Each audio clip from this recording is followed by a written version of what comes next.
સતત 14 વર્ષ, જેમ રામ ભગવાને કેમ 14 વર્ષનો વનવાસ ભોગવ્યો, એમ અમે 14 વર્ષ મેડિકલની અંદર સતત ભણ્યા છીએ. ઘણા લોકો ગોલ્ડ મેડલિસ્ટ હોય છે મેડિકલ લાઇનની અંદર. ઇવન એનો અનુભવ 30 વર્ષનો હોય પણ ઓપરેશન કરો તો એનું રિઝલ્ટ ન મળે. લેપ્રોસ્કોપિક ટેકનોલોજીની અંદર હું જ્યારે ઓપરેશન કરતો હાર્ડલી 5 ml બ્લડ નીકળે. કોઈ પણ જાતનો બોડી પર ચીરો ના આવે. કી હોલ સર્જરી કહેવાય કે યંગસ્ટરની અંદર જો બ્લડ પ્રેશર મેજર કરવામાં આવે તો બ્લડ પ્રેશર 200થી ઉપર હોય. તો નોર્થ ગુજરાતની અંદર સ્ટોનનું પ્રમાણ વધારે છે. એનું કારણ છે આપણે ત્યાં હાર્ડ વોટર છે. સિટી સ્કેન કરવામાં આવે તો સિટી સ્કેનની અંદર કિડનીનું ફંક્શન 0 થઈ જાય. તો હવે બાકી શું રહ્યું? કિડની રિમૂવ કરવાનું. સ્વાસ્થ્ય આપણા જીવનનું સૌથી મહત્વપૂર્ણ ભાગ છે અને આપણું સ્વાસ્થ્યનું ધ્યાન રાખવા એ આપણી સૌથી મોટી જવાબદારી છે. એવું કહેવામાં આવે છે કે ડૉક્ટર્સ આ દુનિયામાં ભગવાનનું સ્વરૂપ છે. જ્યારે જીવનમાં કોઈ પણ માંદગી હોય કે શરીરમાં કોઈ પણ તકલીફ હોય ત્યારે ડૉક્ટર્સ એ માણસો હોય જે આપણા માટે દરેક વખતે ઊભા હોય છે, આપણું ધ્યાન રાખે છે. My name is Ekta and I welcome you to the Health Spot by Devasya Hospital, a podcast where we talk about healthier and happier lifestyle.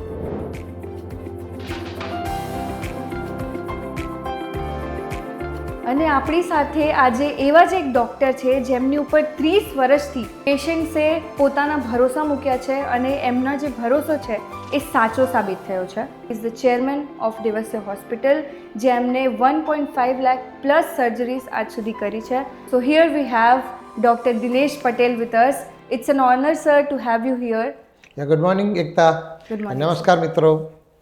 હવે હું તમારાથી ઈચ્છું છું કે તમે અમારા દર્શકોને થોડુંક તમારા વિશે જણાવો કે તમે કેવી રીતે તમારી જર્ની સ્ટાર્ટ કરી છે, કેવી રીતે તમે આ મેડિકલ ફિલ્ડમાં આવ્યા. કડી પાસે કરણનગર ગામ છે. અત્યારે જો જે નર્મદા કેનલ જાય છે ત્યાં વાય ચેનલ છે.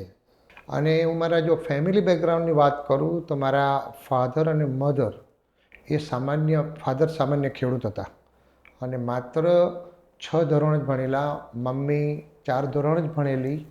મારા ફેમિલીની અંદર કોઈ જ પણ વ્યક્તિ કોઈ ગ્રેજ્યુએટ નહોતું અને અમે 6 ભાઈ બહેનો, એમાંનો મારો નંબર 5મો. અને મારા ફાધર ખેતી કરતા અને મને વારંવાર કહેતા કે બેટા, ભણવામાં કોઈનો પણ ભાગ ના હોય, તો ભણીશ તો તારું ભવિષ્ય તો તું સુધારી શકીશ. અને એના ભાગરૂપે મેં જોયું કે ખેતી એક કાળી કહેવાય ને કે કાળી એક મજૂરી હતી, કાળી મહેનત હતી. તો એને ધ્યાનમાં રાખીને પછી મેં 10મા ધોરણ પછી, તમને ખબર નહીં હોય એકતા, મને 10મા ધોરણની અંદર 59% જ આવેલા, માત્ર 59%. એટલે કંઈ ના કહેવાય. અને કહેવાય ને એક ઠોટ નિશાળીઓ, એવું મારું એ વખતનું જીવન હતું. એટલે ફાધરે મને ખૂબ જ મને સમજાવ્યો અને ઘણીવાર તો મને રિયલી એ મારી સાથે રીતસરના ઝઘડતા કે તું તારું ફ્યુચર બનાવ. અને મને એટલા માટે કહેતા બધા ભાઈઓમાં કે મારી મેમરી પાવર જોરદાર હતો, મારી યાદશક્તિ જોરદાર હતી. એને ધ્યાનમાં રાખીને પછી એમને મને એ વખતે મારો ટર્નિંગ પોઈન્ટ આવ્યો. એટલે હું મારા બ્રધર જે મહેસાણા દૂધસાગર ડેરીમાં હતા ત્યાં એની સાથે હું ભણવા માટે ગયો. અને ત્યાં આગળ 11 અને 12મું ધોરણ હું ત્યાંથી કર્યું. સેન્ટરમાં ફર્સ્ટ આવ્યો. અને તમે નહીં માનો, મારા ક્લાસના 9 સ્ટુડન્ટ અમે એકી સાથે અમદાવાદની બીજે મેડિકલ કોલેજમાં અમે એકી સાથે એડમિશન લીધું MBBSમાં. અને 1981ની અમારી બેચ હતી. ત્યાં બીજે મેડિકલ કોલેજની અંદર 1986માં હું MBBS થયો. એ મારું પ્રથમ ગ્રેજ્યુએશન હતું. એ પછી વિધાઉટ એની એટેમ્પ્ટ, એટલે હું ફેલ નહોતો, સતત મહેનત કરી અને એમાંથી પછી હું MS થયો. MS હું 1990માં થયો. ત્યારબાદ મેં MCHમાં એડમિશન લીધું. એવું કહેવાય કે જો MCH સુપર સ્પેશિયાલાઇઝેશન કરવું હોય તો તમારે ગુજરાતના બધા સર્જનની એક્ઝામ લેવાય અને એક્ઝામની અંદર તમારો ફર્સ્ટ અને સેકન્ડ નંબર આવે તો જ યુરોલોજીમાં મળે. તો મેં ખૂબ જ મહેનત કરી અને મહેનત કરવાને અંતે મારો ગુજરાતમાં સર્જનોની એક્ઝામમાં બીજો નંબર આવ્યો. અને પછી મને MCH હું યુરોલોજીમાં થયો.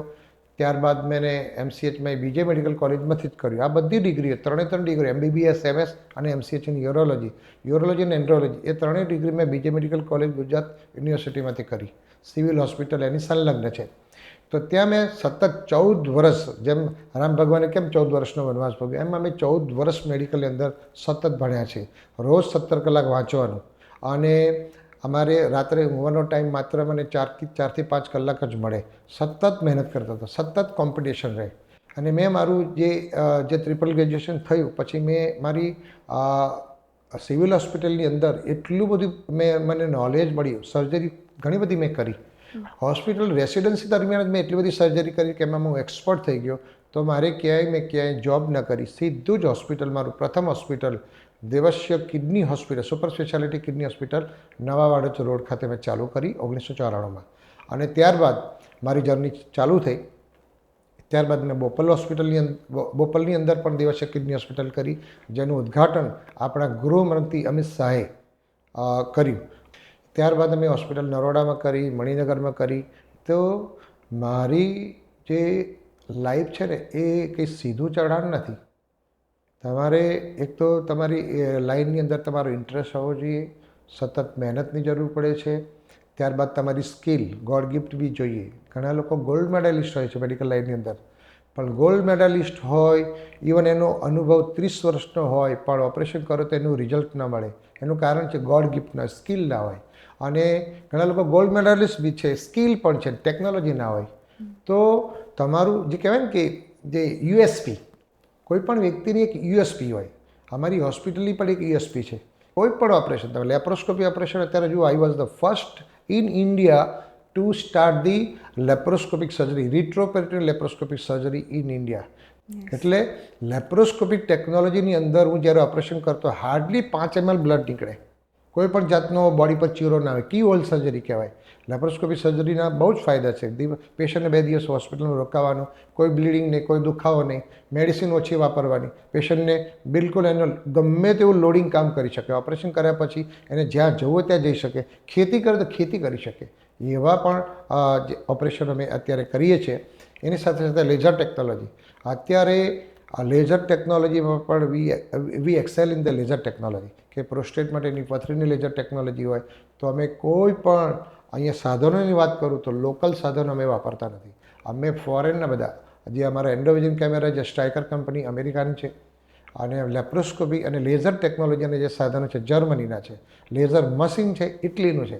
એટલે મારી પાસે જે ટેકનોલોજી એ બી હાઈફાઈ છે, હાઈ એન્ડ ટેકનોલોજી છે, જે ફોરેનથી મેં આયાત કરેલી છે.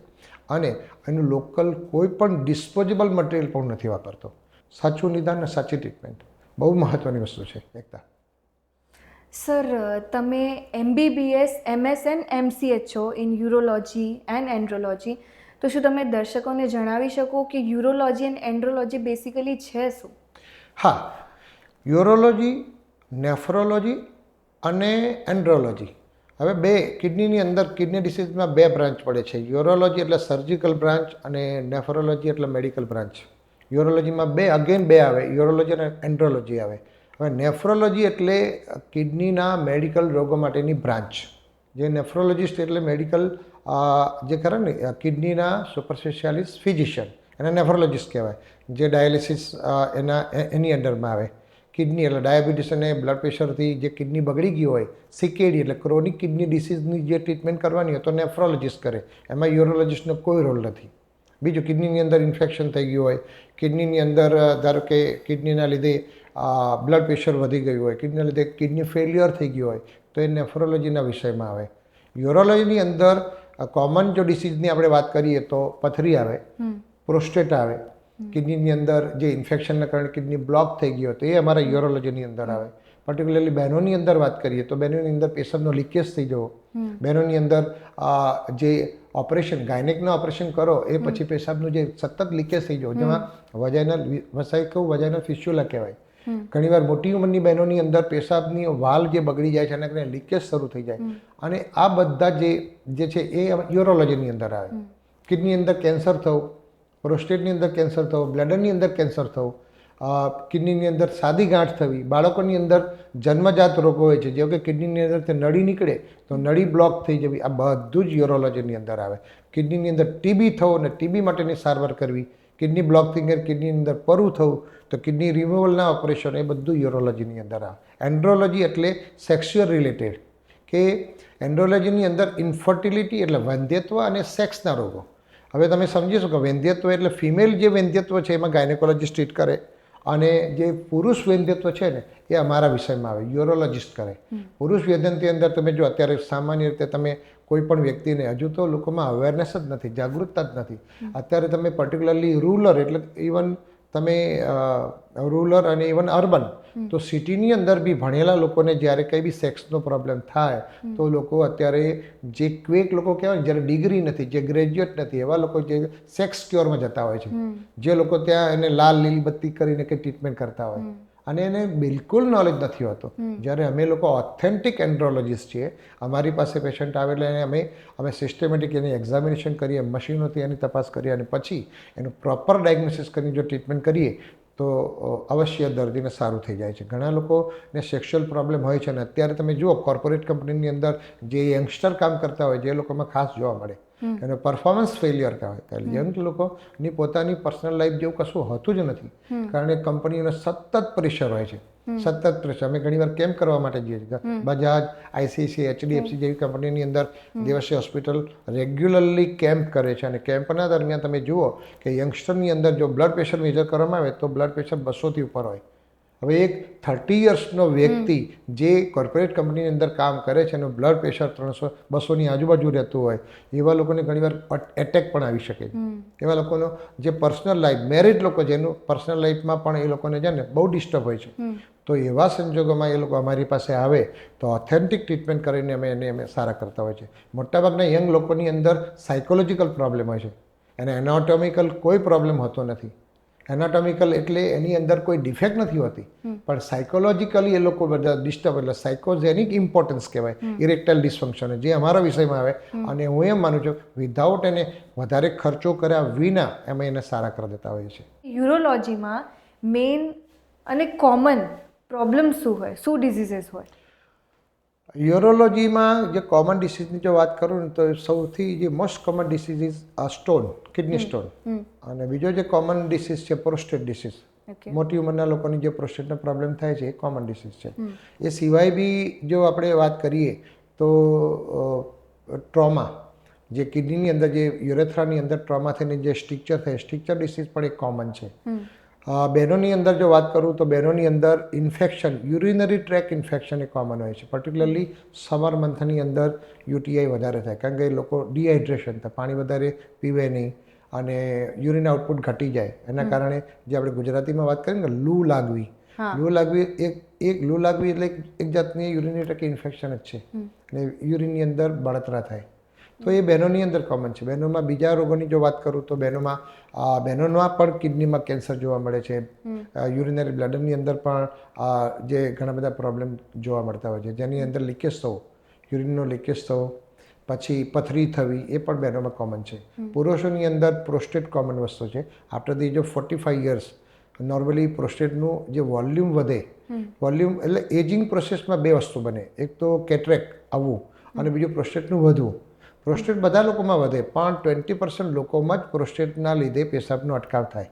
કારણ કે જો પ્રોસ્ટેટ મોટી થાય, ફોર એક્ઝામ્પલ પ્રોસ્ટેટનો નોર્મલ વેઇટ છે 23 થી 25 ગ્રામ છે, પણ કોઈ વ્યક્તિને ધારો કે 50 ગ્રામની પ્રોસ્ટેટ થઈ, મોટી પ્રોસ્ટેટ થઈ અને પ્રોસ્ટેટની વચ્ચેથી પસાર થતી જે પેશાબની નળી છે એનામાં દબાણ આવે તો જ પ્રોસ્ટેટનું ઓપરેશન કરવું પડે. જો દબાણ નથી આવતું અને પ્રોસ્ટેટ મોટી થાય છે અને એનો લોહીનો જે પીએસએનો રિપોર્ટ જો નોર્મલ આવે છે તો એમાં કંઈ નહીં કરવાનું. અમે માત્ર જે વ્યક્તિ ચેકઅપ કરવા એને કહી દે 6 મહિના પછી ફરીથી બતાવવા માટે આવજો.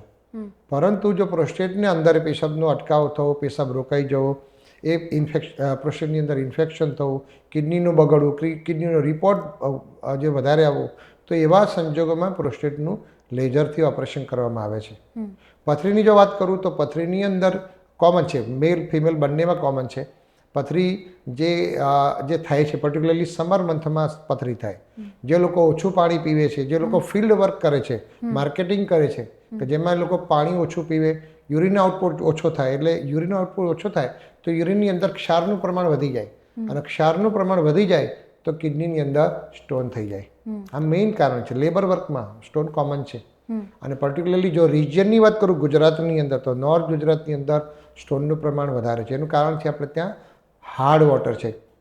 હાર્ડ વોટર એટલે સખત પાણી છે, જેના TDS ગણું તો 1500થી વધારે છે. આપણે જે પાણી પીવું છે નોર્મલી એ પાણી જેના TDS 125ની આજુબાજુ હોવા જોઈએ. નર્મદાનું પાણી છે એના TDS 125 છે. એટલે તમારે આરો પ્લાન્ટ વસાવવો પડે ઘરની અંદર.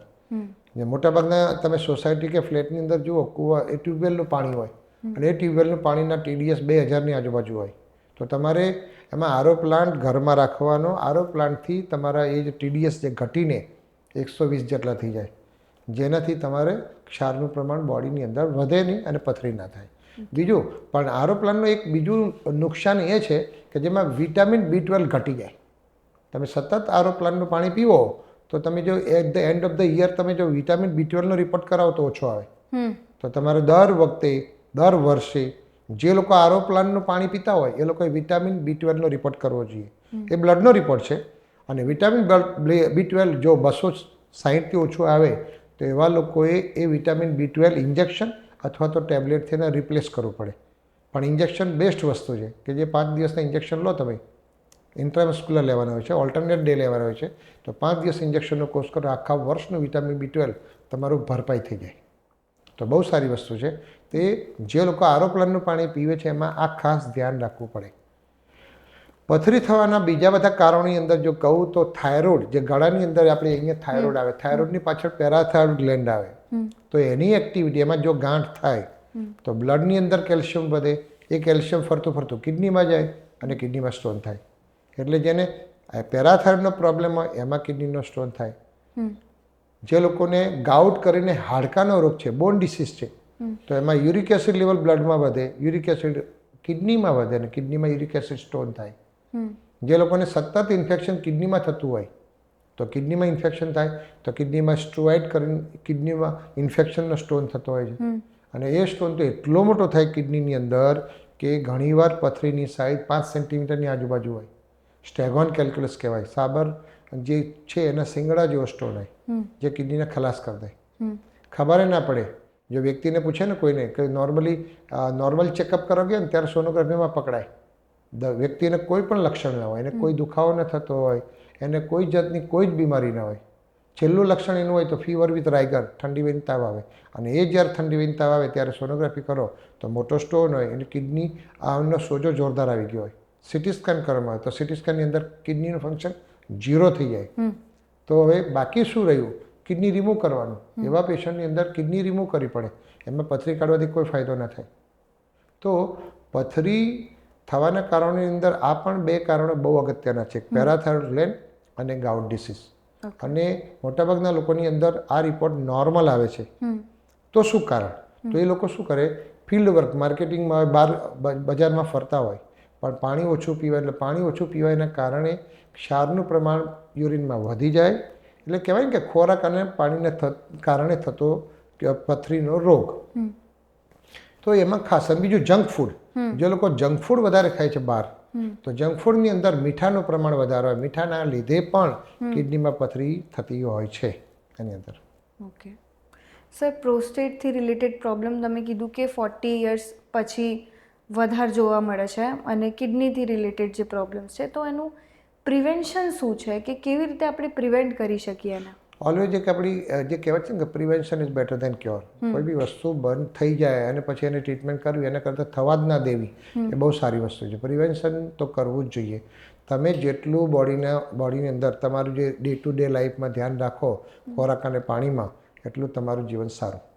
કોઈ પણ રોગ સારો નથી. નાનામાં નાનો રોગ પણ શરીરમાં સારો નથી. તમે ધારો કે હેડેક થાય ને, એ પણ સારી વસ્તુ નથી. ફોર એક્ઝામ્પલ આપું છું તમને. કંઈક તમને કાંટો વાગે છે તો પણ એ તમને દર્દ કરે છે. તો કોઈ પણ જે દુખાવો છે ને શરીરનો, એ સારી વસ્તુ નહીં. કોઈ પણ બીમારી નાની હોય કે મોટી એ સારી નથી. એટલે ના આવે એ સારું. તો પથરીની વાત કરું તો પથરી ન થાય એના માટે તમારે એક તો દૂધ અને દૂધની બનાવટો, નોર્મલ કેલ્શિયમ જે બોડી માટે જોઈએ, જે આપણે બોન્સ માટે દૂધ, દહીં અને છાશ લેવું જોઈએ. વધારાનું કેલ્શિયમ ન એડ કરવું જોઈએ. હું આ જે વાત કરું છું, જેને પથરી ઓલરેડી થઈ ગઈ છે, જેને પથરીનું ઓપરેશન કરાવી દીધું છે, એવા લોકોની વાત કરું છું કે એવા લોકોની અંદર દૂધ, દહીં અને છાશ એલાઉડ છે. કેમ કે કેલ્શિયમ નોર્મલ તો બોડી માટે તો જોઈએ જ, પણ વધારાનું કેલ્શિયમ આપણે એડ ન કરવું જોઈએ. એડ કેવી રીતે નહીં કરવાનું? આઈસ્ક્રીમ નહીં ખાવાનું, દૂધની બનાવટો નહીં ખાવાની. ઘણા લોકોને ખીર ખાવાનો શોખ હોય, ફ્રૂટ સલાડ ખાવાનો શોખ. આઈસ્ક્રીમ તમે એ લોકો રોજે રોજ ખાતા હોય તો આઈસ્ક્રીમ બંધ કરવો પડે. બીજું કે ચા અને કોફી. ચા અને કોફીની અંદર ઓક્ઝેલેટ આવે. કારણ કે પથરીની અંદર પથરી કેવી રીતે બને? પથરીની અંદર કેલ્શિયમ પણ હોય, ઓક્ઝેલેટ હોય. એનું કન્ટેન્ટની વાત કરું તો ઓક્ઝેલેટ શેમાંથી આવે? ચા અને કોફીમાંથી આવે, મીઠામાંથી આવે. તો ચા અને કોફી તમારે બને ત્યાં સુધી બંધ કરવી જોઈએ. તેમ છતાં બી જો તમને ટેવ હોય તો મોર્નિંગમાં એક નાનો કપ ચા પીવો જોઈએ, દિવસ દરમિયાન પછી નહીં પીવાનું.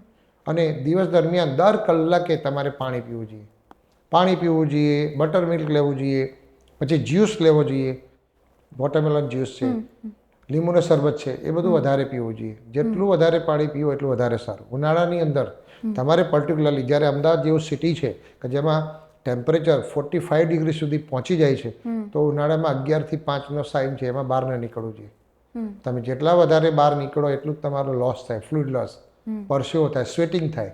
હવે સ્વેટિંગ થાય નેચરલ છે, બધું જ પાણી તમે પીધેલું બધું સ્વેટિંગ બધે બહાર નીકળી જાય, એટલે યુરિન આઉટપુટ ઘટી જાય. જો યુરિન આઉટપુટ ઘટી જાય તરત જ પથરી થાય. જેના ટેન્ડન્સી હોય એની વાત કરું છું, નોર્મલ વ્યક્તિની વાત નથી કરતો. નોર્મલ વ્યક્તિમાં તો એને ઊનવા થશે, લૂ લાગશે, યુરિનરી ટ્રેક ઇન્ફેક્શન થશે. પરંતુ જે લોકોને પથરી થઈ છે, પથરીનું ઓપરેશન કરાવ્યું છે, એવા લોકોએ સવારની અંદર 11 વાગ્યાથી લઈને 5 વાગ્યાની વચ્ચે બહાર ના નીકળવું જોઈએ. પર્ટિક્યુલરલી જે ફિલ્ડ વર્ક કરતા હોય, માર્કેટિંગ કરતા હોય એ લોકોની વાત કરું છું. ઘણા લોકોએ અમારે તો કમ્પલસરી જવું પડે તો છત્રી રાખવી જોઈએ.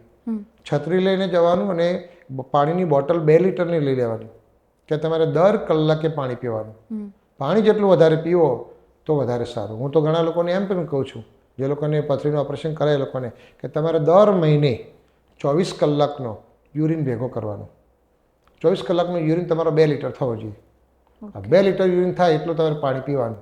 એ સીધો હિસાબ છે કે 2 લીટર પાણી યુરિન થાય તો પથરી ન થાય. 24 કલાક 24 કલાક. સવારે 8 વાગે તમે યુરિન કલેક્ટ કરો તો બીજા દિવસ સવારે 8 વાગ્યા સુધી યુરિન કલેક્ટ કરવાનું મોટા સાધનમાં.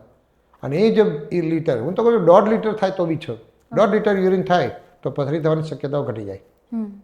આ બહુ મહત્વની વાત છે, જે લોકોને ખબર નથી. બહુ જ ધ્યાન રાખવાની વસ્તુ છે. તો પથરી છે ને એ નોટોરિયસ ડિસીઝ છે, આપણે એને લાઇટલી ન લેવી જોઈએ. ઘણા લોકોનો સવાલ એ પણ હોય છે, હું આટલી બધા વર્ષોથી પ્રેક્ટિસ કરું છું, ઘણા લોકોને 4 મિલીમીટરની પથરી હોય નળીની અંદર. અને હું એવું માનું છું 4 મિલીમીટરની પથરીમાં પહેલાં મેડિસિનથી ટ્રાય કરવો જોઈએ, દવાથી ટ્રાય કરવો જોઈએ, અને પર્ટિક્યુલરલી અઠવાડિયા સુધી ટ્રાય કરવો જોઈએ. અઠવાડિયામાં ન નીકળે તો સમજી લેવું કે એમની અંદરની નળી સાંકડી છે, નેરો છે, સ્ટ્રક્ચર છે, એટલે નથી નીકળતી. તો પછી એને ટેકનોલોજીથી, લેઝર ટેકનોલોજીથી પથરી કઢાવવી જ પડે. નહીં તો 4 મિલીમીટરની પથરી પણ કિડની નુકસાન કરે, કિડની બગાડે છે, કિડની રિમૂવ કરવી પડે. તો એ નોબત ના આવે એના માટે પર્ટિક્યુલર ડ્યુરેશન માટે ટ્રીટમેન્ટ દવાથી કરવી જોઈએ, પછી વધારે ના કરાય. પ્રોસ્ટેટ માટેની વાત કરું તો સેમ વસ્તુ છે. ઘણા લોકો 4 ને 5 વર્ષથી પ્રોસ્ટેટ મોટી થઈ ગઈ હોય, એને પેશાબની તકલીફ હોય, તેમ છતાં પણ ફિઝિશિયન પાસે દવા લેતા હોય. ફિઝિશિયન 4 વર્ષથી દવાઓ એને કરાવતા હોય અને 4 વર્ષ સુધી એને સારું લાગતું હોય.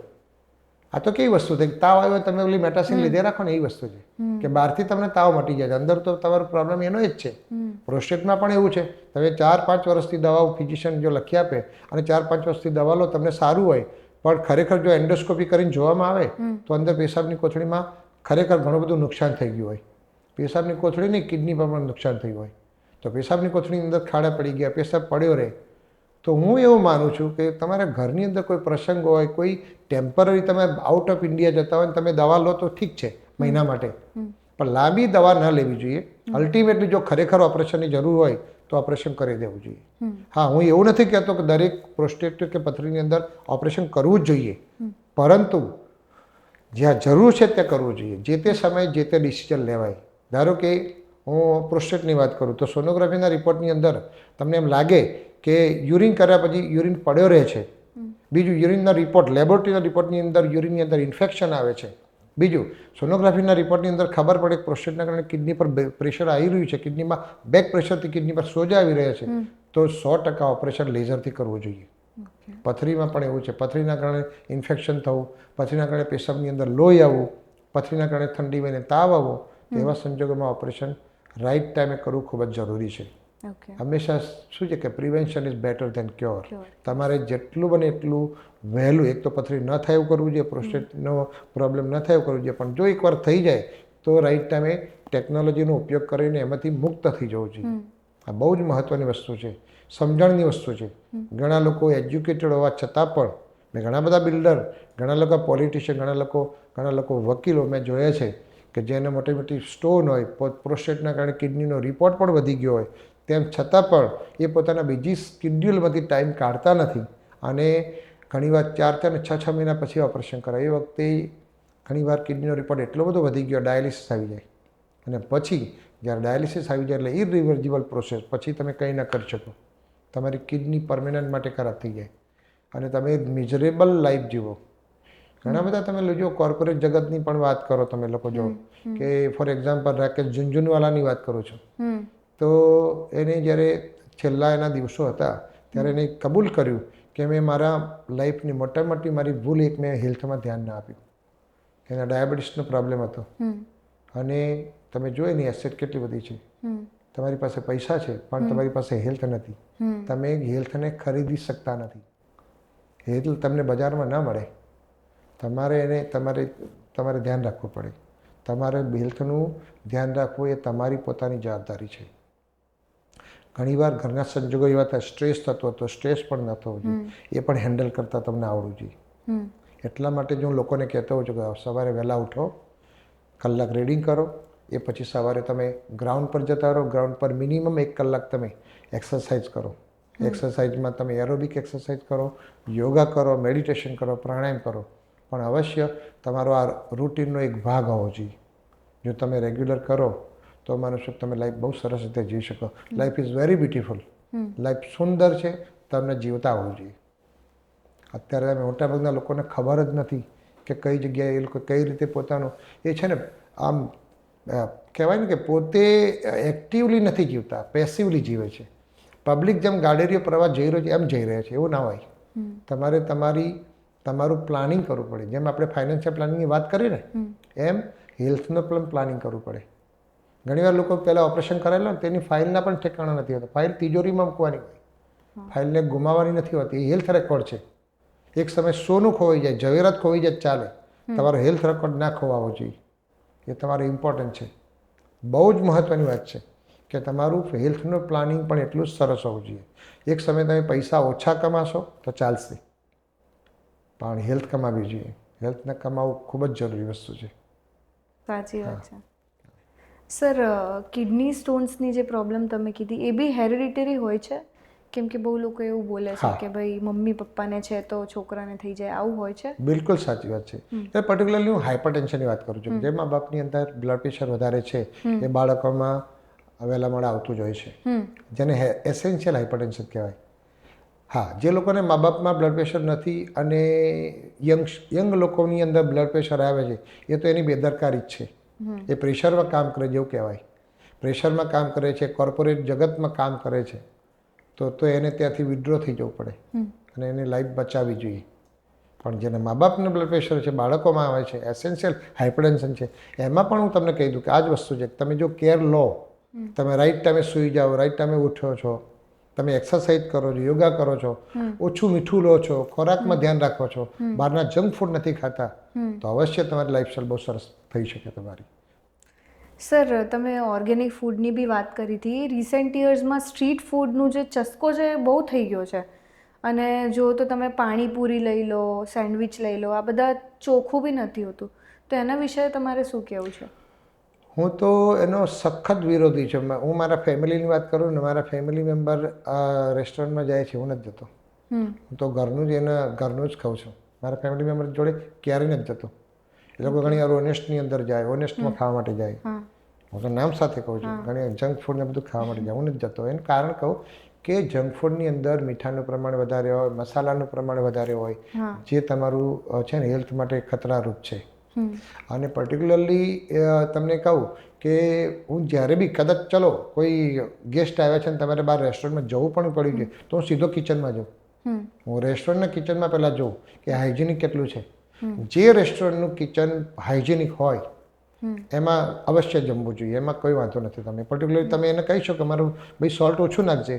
ખોરાકની અંદર તમે કહી શકો છો કે ભાઈ તમે જ્યારે ઓર્ડર આપો ત્યારે કહેવાય કે મારે મીઠું ઓછું જોઈશે.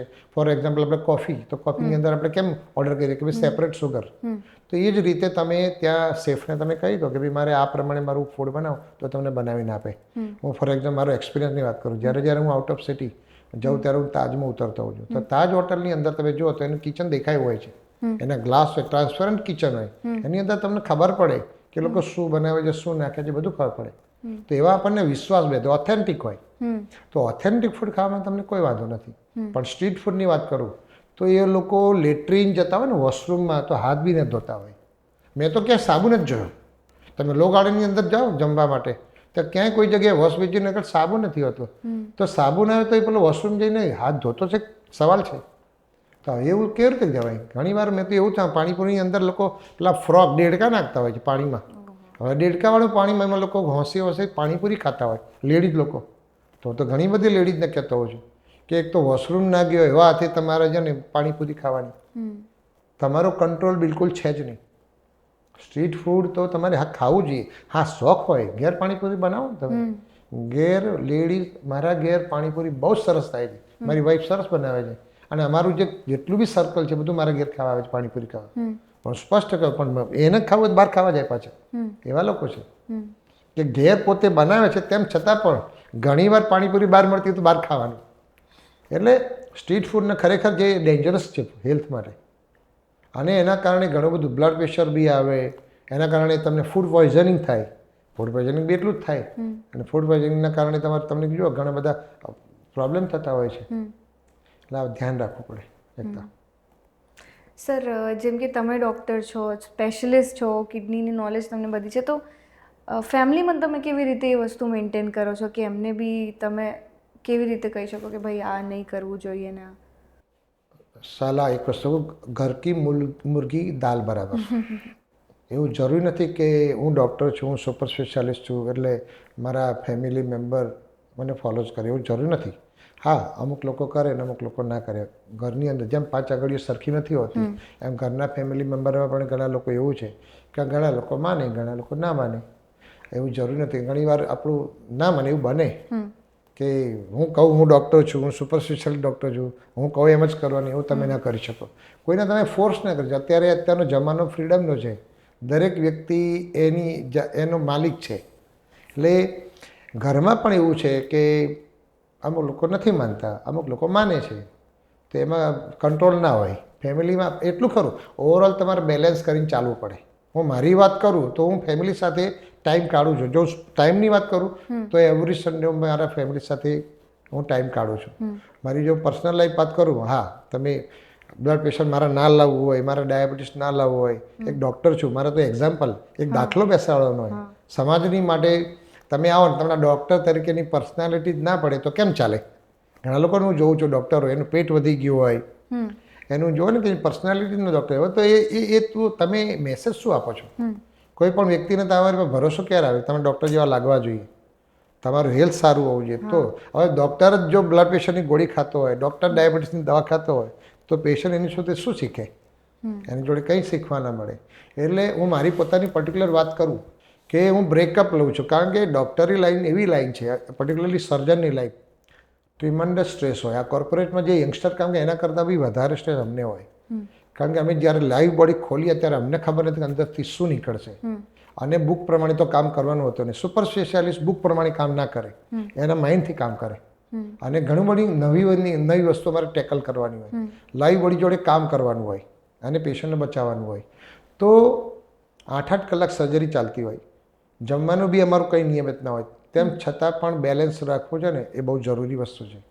હું રેગ્યુલર ટાઈમે સવારે વહેલા ઉઠી જાઉં છું, સવારે રીડિંગ કરું છું, સવારે મોર્નિંગમાં હું યુનિવર્સિટી ગ્રાઉન્ડ પર જતો રહું, ત્યાં 1.5 થી 2 કલાક મારી જાત માટે કાઢું છું. પહેલાં પોતાની જાત માટે ટાઈમ કાઢવો જોઈએ વ્યક્તિએ, પછી ઘર આવે ને પછી સમાજ આવે. તો હું સવારે એક્સરસાઇઝ કરું છું. ખોરાકની અંદર હું બહારનું કંઈ ખાતો નથી, મીઠું ઓછું લઉં છું. સતત રેગ્યુલરલી હું બોડી ચેકઅપ કરાવું છું. એવરી 3 મંથલી હું સોનોગ્રાફી, બ્લડ પ્રેશર ચેક કરાવું, સુગર ચેક કરાવું, બોડી ચેકઅપના રિપોર્ટ કરાવું છું. એ બહુ મહત્ત્વની વસ્તુ છે. એ વાત થઈ મારી જાત માટે. ફેમિલી માટે હું આ રીતે અઠવાડિયામાં 1 દિવસ ફેમિલી માટે, ઇવન રોજ સાંજે વહેલો આવી જાઉં છું.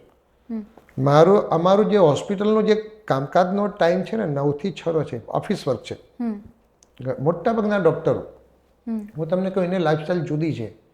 95% લોકો કામ કેવી રીતે કરે? ડૉક્ટરો સવારે 9 વાગે આવે, 1 વાગ્યા સુધી ક્લિનિક હોસ્પિટલમાં રોકાય, પછી ઘેર જતા રહે અને પછી બપોરે જમીને સૂઈ જાય અને પછી ઉઠીને એ લોકો સાંજે 6 વાગે ચાલુ કરે, 10 વાગ્યા સુધી પ્રેક્ટિસ કરે.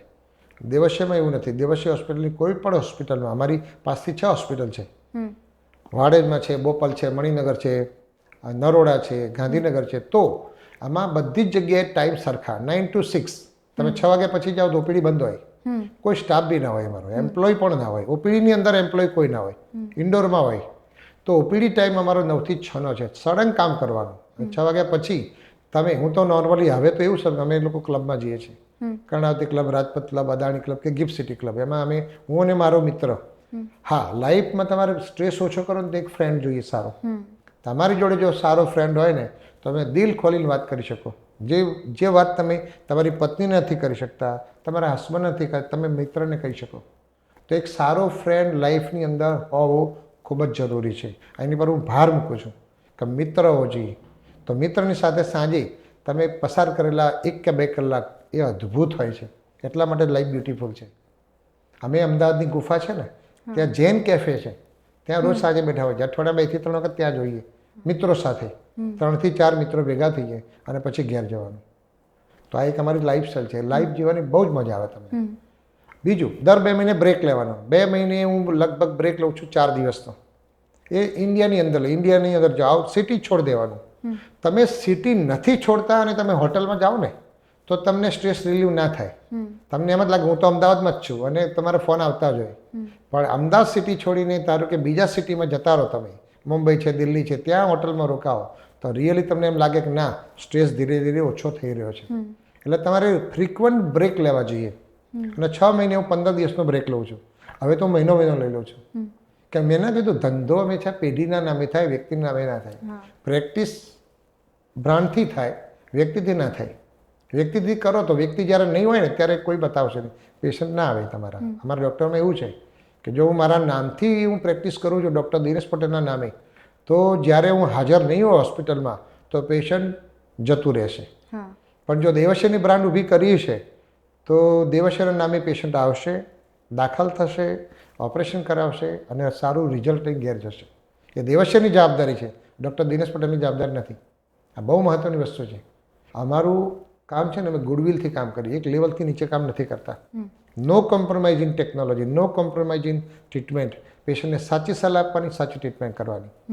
ઘણા લોકો જુઓ પૈસાના લોભમાં ખોટી સલાહ આપે. અહીંયા એવું ક્યારેય ના બને તમને. ઓન ધ કોન્ટ્રરી, પેશન્ટને અમે મદદ કરીએ. હું તો એવું કહું એક સ્ટેપ આગળ જઈને કે જ્યારે ટ્રીટમેન્ટ લઈને પેશન્ટ ઘેર જાય ને ત્યારે તમારી નજર સમક્ષ રડે ને, તમને દિલથી ભરાઈ જાય ને, ત્યારે કહેવાય એ સાચી ટ્રીટમેન્ટ છે.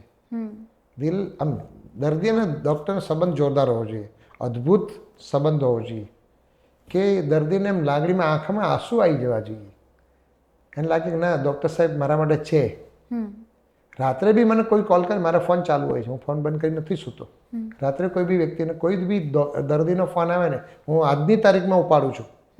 અત્યારનું જનરેશન જુઓ ડૉક્ટરોનું, તમે ફોન કરો ને તો પહેલો સવાલ કરશે, અત્યારે મને કેમ ફોન કર્યો, મને કેમ ડિસ્ટર્બ કર્યો. એ ડૉક્ટર એક સ્પિરિચ્યુઆલિટી હોવી જોઈએ, સ્પિરિચ્યુઅલ માણસ હોવો જોઈએ. અને દર્દી હંમેશા, મેં ઘણા લોકોને મેં ફોન આપ્યા છે અને હું સતત મારા દરેક દર્દીનો કોલ, મારો નંબર આપું, ફોન નંબર આપું. પણ તેમ છતાં બી મેં ઓબ્ઝર્વ કર્યું છે, મારો ડેટા બોલે છે, રાત્રે કોઈ મને ડિસ્ટર્બ નથી કરતું. કોઈ જેન્યુઅનલી પ્રોબ્લેમ હોય એ જ ફોન કરે છે મને, કોઈ ડિસ્ટર્બ નથી કરતું. હું એનાથી કોઈ મને હેરાન પણ હું નથી થતો. તો એ કેટલી અદ્ભુત વાત છે. બહુ સરસ વસ્તુ છે ને. અને હું તો મારી લાઈફની અંદર I never believe in retirement. Retirement જેવી કોઈ વસ્તુ જતી નથી. Ultimately depend upon the persons. તમારે ફોર એક્ઝામ્પલ અત્યારે હું 30 વર્ષથી પ્રેક્ટિસ કરું છું, પણ હજુ પણ દેવસ્ય 30 વર્ષ સુધી કામ કરશે. એટલા માટે કે I have taken the responsibility of my employee. ઘણા બધા મારી સાથેના લોકોએ હોસ્પિટલ બંધ કરી દીધી છે. અને તમે જુઓ, ઇવન કોર્પોરેટ જગતની અંદર પણ લોકો એમ્પ્લોય માટે કોઈ વિચારતા નથી. તમે ફોર એક્ઝામ્પલ આ જેટ એરવેઝ છે, આ કિંગફિશર એરલાઇન્સ છે, ઇવન ઘણી બધી કંપનીઓ કે જેઓ ઇવન એનું નામ મોટું હતું પણ રાતોરાત બંધ થઈ ગઈ અને એમ્પ્લોયને એને રઝળતા કરી દીધા. દેવસ્ય માટે એવું નથી. દેવસ્ય એક રિસ્પોન્સિબિલિટી લે છે એના સ્ટાફની કે દેવસ્યમાં આજે હું છું, કાલે નથી, તેમ છતાં પણ દેવસ્ય એક ફર્મ છે, દેવસ્ય એક બ્રાન્ડ છે જે સતત ચાલુ રહેશે અને એના એમ્પ્લોયનું ધ્યાન રાખશે. અમે તો એવું પણ વિચારીએ કે જે વ્યક્તિ રિટાયર્ડ થાય દેવસ્યમાંથી તો એને અમારે પેન્શન પણ આપવું. તો એ કેટલો મોટો વિચાર છે કે નોર્મલી પ્રાઇવેટ કોઈ ઓર્ગેનાઇઝેશન જ્યારે રિટાયર્ડ થાય કોઈ સ્ટાફ તો કંઈ પૈસા નથી આપતો, જ્યારે અમે એવું વિચારીએ કે એને આપવો જોઈએ. અને I will work till my last breath. હું સતત કામ કરીશ. અને આ જે તમારી પોઝિટિવિટી છે ને, પોઝિટિવિટી તમારી એનર્જી લેવલ વધારે. યસ. તમે નહીં માનો, હું આઉટ ઓફ ઇન્ડિયા જ્યારે ફરવા માટે જાઉં છું ને, America, Europe, Australia, New Zealand, even Canada, આ બધી જગ્યાએ જાઉં છું તો લોકો irrespective of the age full of energy હોય છે. એનું કારણ શું? એ લોકો ફિટ હોય છે, એ લોકો પોઝિટિવ હોય છે. એનું એક કારણ મને દેખાય છે. હું ખોટો પણ હોઈ શકું, પણ એ લોકો જો at the end of the day પણ એ લોકો ફૂલ્લી પોઝિટિવ હોય છે. એવી જ એનર્જી હું હંમેશા રાખું છું. At the end of the day મારા ડૉક્ટરો મને પૂછે કે સર તમે આટલા બધા આમ કેમ એટલું બધું તમે એનર્જી છે તમારામાં? તો હું પોઝિટિવ રહું છું. ઇવન તમે નહીં માનો, મારા ઘણા બધા ઓપરેશન 5 થી 6 કલાક ચાલતા હોય છે, ઘણીવાર 8-8 કલાક ચાલતા હોય છે. તેમ છતાં પણ at the end of the day જ્યારે ઓપરેશન સક્સેસફુલ જાય, એનું રિઝલ્ટ સારું મળે, તો મને બિલકુલ મારી એનર્જીમાં એમાં વેસ્ટ નથી હોતો. હું ફૂલ ઓફ એનર્જી હોઉં છું અને એ મારા સ્ટાફમાં અને ડૉક્ટરોમાં દેખાય. એટલું સરસ અમે કામ કરીએ દિવસની અંદર. સર, એનાથી જ રિલેટેડ મારું એક સવાલ છે કે આપણા દેશમાં હેલ્થના વિષયમાં તમે લોકોમાં શું બદલાવ જોયો છે? એકચ્યુઅલી કહું, અવેરનેસનો અભાવ છે. પર્ટિક્યુલરલી રૂરલ એરિયાની અંદર અવેરનેસ બિલકુલ નથી. અને જો ગવર્મેન્ટ સાઈડ કહું તો ફેસિલિટી નથી, જે ઇન્ફ્રાસ્ટ્રક્ચર નથી, સુપર સ્પેશિયાલાઇઝેશન જે ફેસિલિટી મળી છે એ ફેસિલિટી નથી. હા, હજુ અત્યારે એટલું કહીશું કે ગુજરાતની અંદર ગવર્મેન્ટે, તમે નહીં માનો, ડાયાલિસિસ સેન્ટર ચાલુ કર્યા છે. આના પહેલાં જ્યારે બીજી સરકાર હતી ત્યારે એ કન્સેપ્ટ નહોતો. અત્યારે આ ગુજરાત ગવર્મેન્ટ જે કામ ખરેખર બહુ સારું કરી રહી છે કિડનીના રોગો માટે, પર્ટિક્યુલરલી CKD માટે, જેને ડાયાલિસિસની જરૂર છે, એના માટે તમે લગભગ 300 જેટલા ડાયાલિસિસ સેન્ટર ગવર્મેન્ટે ગુજરાતમાં ઊભા કર્યા છે, જે બહુ સારી વાત છે. કે અને બીજું, ગવર્મેન્ટ પણ ખૂબ જ ટ્રાય કરી રહી છે અવેરનેસ લાવવા માટે. અને હું એવું માનું છું કે જેટલું વધારે સ્ક્રીનિંગ કરીએ, સ્ક્રીનિંગ એટલે ફોર એક્ઝામ્પલ કોઈ 45 યર્સનો પુરુષ છે તો એને સ્ક્રીનિંગ શાનું કરવાનું? પ્રોસ્ટેટનું સ્ક્રીનિંગ કરવાનું, એનું કિડનીનું સ્ક્રીનિંગ કરવાનું. તો પર્ટિક્યુલરલી 40 વર્ષની ઉંમર પછી દરેક વ્યક્તિએ પોતાનું બોડીનું હોલ બોડી ચેકઅપ કરવું જોઈએ અને કિડનીનું ચેકઅપ કરવું જોઈએ. કિડનીના ચેકઅપની અંદર જો આપણે ગણીએ તો દર 6 મહિને સોનોગ્રાફી કરાવવી જોઈએ. કિડની, યુરેટર અને બ્લેડર અને પ્રોસ્ટેટની સોનોગ્રાફી કરવી જોઈએ. તમારે દર મહિને બ્લડ પ્રેશર ચેકઅપ કરવું જોઈએ. તમારું બ્લડ પ્રેશર, ઘણીવાર મા બાપને જો બ્લડ પ્રેશર હોય તો બાળકોમાં આવતું હોય છે, particularly after the age of 30 years. તો 30 વર્ષની ઉંમર પછી બ્લડ પ્રેશર ગમે ત્યારે આવી શકે. 30 વર્ષની ઉંમર પછી ડાયાબિટીસ ગમે ત્યારે મા બાપ તરફથી આવી શકે, જેને હેરેડિટરી ડિસીઝ કહેવાય. આપણે, તમે નહીં માનો, ઇન્ડિયાની અંદર ડાયાબિટીસનો ઇન્સિડન્સ જે આપણે ગણીએ તો 11% છે. 11% ડાયાબિટીસ છે આખા ઓવરઓલ પ્રિવેલન્સ ઇન ઇન્ડિયા. તો અને હું જો બ્લડ પ્રેશરની વાત કરું તો 25% રેટ છે ઇન્ડિયાના. એટલે કે 4 વ્યક્તિ એક વ્યક્તિનું બ્લડ પ્રેશર છે. કેટલું બધું એનો ઇન્સિડન્સ કેટલો બધો વધારે કહેવાય. અને કિડની ડિસીઝ જે કહેવાય, જે ડાયાબિટીસ અને હાઇપરટેન્શન એટલે હાઈ બ્લડ પ્રેશરના કારણે કિડની જે ખરાબ થઈ જાય છે, એનો ઇન્સિડન્સ આપણે ગણીએ તો એ 13% છે. 13% એટલે ઘણો બધો હાઈ કહેવાય રેટ. કે 8 લોકોની અંદર એક વ્યક્તિને કિડનીનો પ્રોબ્લેમ ઇન્ડિયાની અંદર છે. અને જો તો ધીરે ધીરે આ રેટ વધતો જશે. લાઇફસ્ટાઇલ ડિસીઝ જુઓ, આપણે લાઇફસ્ટાઇલ ડિસીઝમાં 2 ડિસીઝ ગણીએ, ડાયાબિટીસ અને બ્લડ પ્રેશર. તો લોકોમાં અવેરનેસ નથી. અત્યારે હવે ઉનાળો આવે ને એટલે લોકો જુઓ કેરી, તમે મેંગો ખૂબ જ ખાશે લોકો. ડાયાબિટીસનો રોગ ઇઝીલી થઈ જાય. તમે તમારા લાઇફસ્ટાઇલ, પર્ટિક્યુલર તમારા અત્યારનો એરા જુઓ. અત્યારનો જે એરા છે એટલો બધો છે કે એ લોકો જંક ફૂડ વધારે ખાય છે. એમના સૂવાનો ટાઈમ બરાબર નથી, એનો ખાવાનો ટાઈમ બરાબર નથી. એકચ્યુઅલી આપણી બોડીની અંદર બાયોલોજિકલ ક્લોક છે. દરેક વ્યક્તિની અંદર બાયોલોજિકલ ક્લોક હોય છે. કે બાયોલોજિકલ ક્લોક એટલે શું? કે 12 વાગે એટલે તમને ભૂખ લાગે, એટલે બોડી જ તમને યાદ કરાવે કે ભૂખ લાગે. કે ભૂખ લાગે. તરસના ટાઈમે તમને તરસ લાગે એ આપણી બાયોલોજીકલ ક્લોકના કારણે. ઊંઘવાના ટાઈમે ધારો કે તમે રેગ્યુલર 10 વાગે સૂઈ જાઓ છો તો તમે 10 વાગે તમે ગમે ત્યાં હોય ને તમને ઊંઘ આવે. તમે કોઈ પ્રોગ્રામમાં હોય તો પણ તમને ઊંઘ આવવા લાગે. એ આપણી બાયોલોજીકલ ક્લોક. અને જો તમે તમારી બાયોલોજીકલ ક્લોકની રિસ્પેક્ટ કરો છો ને તો તમારું બોડી એકદમ સરસ હોય. બીજું ઘરનું ખાવાનું. ઘરનું ખાવાનું એટલા માટે સારું કે એમાં પોઝિટિવ વિચાર હોય. મમ્મી કે વાઈફ જેના વિચારો પોઝિટિવ છે, જે સ્પિરિચ્યુઅલ છે, રસોડાનું વાતાવરણ સારું છે, આપણા ત્યાં જે આપણે જે કંઈ બી અન્ન, જે અનાજ અને જે શાકભાજી વાપરીએ એ બી આપણે બરાબર વાપરીએ. ભલે આપણો કંટ્રોલ નથી, વેજીટેબલમાં કંટ્રોલ નથી, કારણ કે એ તો બહારથી જે લાવે છે ખાવાનું એમાં કેમિકલ હોય છે. ઇન્ડિયાની અંદર ખરેખર એક વસ્તુ બહુ જ મને દુઃખદાયક લાગે છે કે અનાજ પણ પ્રોપર નથી મળતું, ઓર્ગેનિક નથી મળતું, અને વેજીટેબલ પણ ઓર્ગેનિક નથી મળતું. આપણને ખબર જ નથી વેજીટેબલ ક્યાંથી આવે છે, આપણને ખબર જ નથી અનાજ ક્યાંથી આવે છે. તમે માનો કે કાદવવાળી જગ્યાએથી વેજીટેબલ જે શાકભાજી ઉગતા હોય ને એમાંથી આપણે ખાતા હોય. અને તમે જો હું તો ખેડૂતનો દીકરો છું, તો આપણે એમ કહીએ ને કે ઓર્ગેનિક વેજીટેબલ એવું જો કશું હોતું જ નથી. સૌથી વધારે જો કેમિકલ જો આપણે વાપરતા હોય ને તો કોબીઝ ફ્લાવરની અંદર મેક્સિમમ કેમિકલ વપરાય છે. અને ઓર્ગેનિક ફ્લાવર કે ઓર્ગેનિક કેબેજ જેવું કશું હોતું જ નથી. મેં મારા ગામની અંદર ઘણા ઓર્ગેનિક ખેતી કરે છે અને એ લોકોની મેં મુલાકાત લીધી અને પૂછ્યું કે ખરેખર ઓર્ગેનિક હોય છે? સાહેબ આ બધી વાતો છે, ઓર્ગેનિક જેવું કશું હોતું નથી. કે તમારે કેમિકલ યુઝ કરવો જ પડે, તમારે ખાતર વાપરવું જ પડે. પ્યોર ઓર્ગેનિક નથી હોતું. હા, પાર્શિયલ ઓર્ગેનિક કહી શકીએ, પણ આ વાસ્તવિકતા છે આપણા જીવનની કે આપણી કંટ્રોલ જ નથી જીવનની અંદર. તો હું તો એ માનું છું તેમ છતાં બી ઘરનું ખાવું જોઈએ. બહારના જંક ફૂડની અંદર મીઠું વધારે આવે, મસાલા વધારે આવે. બીજું તમારા ઊંઘવાના ટાઈમ નક્કી. અત્યારે યંગસ્ટર જુઓ, યંગસ્ટરની લાઈફ જુઓ, એ લોકો અત્યારે રાત્રે 2-2 વાગ્યા સુધી જાગતા હોય છે. તમે કોમર્સ રોડ પર જાઓ તો 2-2 વાગ્યા સુધી બધી લોકો ખાતા હોય છે. તો એ લોકોની લાઈફસ્ટાઈલ જુઓ, એને મા બાપ જો કંઈ પણ કહે છે તો એ લોકોને ખોટું લાગી જાય છે.